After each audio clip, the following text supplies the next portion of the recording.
Robben Island, l'ancienne île prison d'Afrique du Sud, l'île de Nelson Mandela. Située au large du Cap, elle est devenue un lieu de pèlerinage pour des milliers de touristes venant de tous les coins du monde.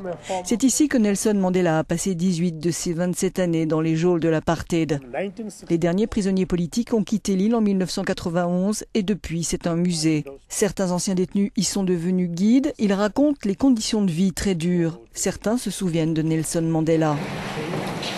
La cellule du prisonnier numéro 466-64 est la plus visitée.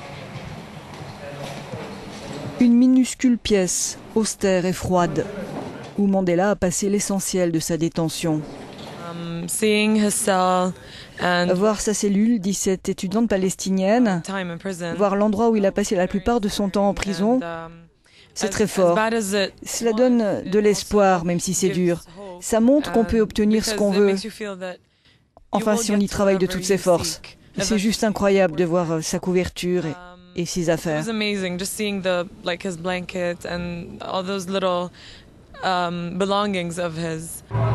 Un bus emmène les visiteurs dans la carrière de pierre où les prisonniers politiques travaillaient 8 heures par jour à casser les cailloux. Beaucoup d'entre eux attrapaient la tuberculose, des maladies des yeux. Le guide assure que quand Mandela est sorti de prison, il ne pouvait même pas pleurer tant ses yeux étaient secs. J'ai été très marqué par ce que j'ai vu et je n'oublierai jamais ces moments que j'ai vécu ici à Robben Island après avoir visité la cellule où Mandela a été détenu. C'était dans des conditions terribles et il a eu l'amabilité, la hauteur d'esprit de pouvoir pardonner à tout ce qu'on lui a fait.